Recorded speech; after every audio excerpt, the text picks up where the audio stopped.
நீலகிரி மாவட்டத்தில் சுற்றுலா பயணிகளை அழைத்து செல்ல ரெட் டாக்ஸி, கோ டாக்ஸி, ஓலா போன்ற சேவைகள் வழங்கப்படுவதை எதிர்த்து டாக்ஸி உரிமையாளர்கள் மற்றும் ஓட்டுநர்கள் ஆட்சியர் அலுவலகத்தை முற்றுகையிட்டு போராட்டத்தில் ஈடுபட்டனர்.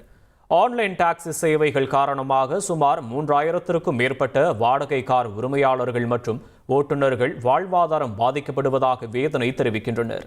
இது தொடர்பாக மாவட்ட ஆட்சியர், வட்டார போக்குவரத்து அலுவலர், மாவட்ட கண்காணிப்பாளர் உள்ளிட்டோரிடம் மனு அளித்தும் பலனளிக்காததால் அனைத்து சுற்றுலா வாகன ஓட்டுநர்கள் மற்றும் உரிமையாளர் சங்கங்களின் கூட்டமைப்பு சார்பில் முற்றுகை போராட்டத்தில் ஈடுபட்டனர்.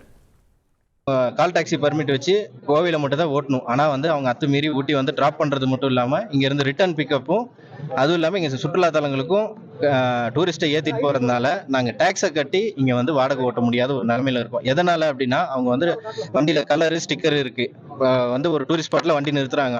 மற்ற கஸ்டமரும் அந்த டூரிஸ்ட் ஸ்பாட் அட்வர்டைஸ்மெண்ட்டை பார்த்து அவங்க புக் பண்ணிட்டு போகிறாங்க. டாக்ஸிக்காரங்க தேவையில்லாமல் இங்கே ஊட்டி லோக்கல் டிரைவருங்க அடிச்சிட்டாங்க, உடச்சிட்டாங்க, 5000 ரூபாய் பணம் திருடிட்டாங்க, தேவையில்லாத புகார்களை காவல் நிலையத்தில் எங்கள் மேலே அப்பட்டமாக சொல்கிறதுனால எங்களுக்கு வாழ்வாதாரம் போகிறதும் இல்லாமல் இங்கே இருக்கிற கெட்ட பேரும் உருவாயிட்டு இருக்குது.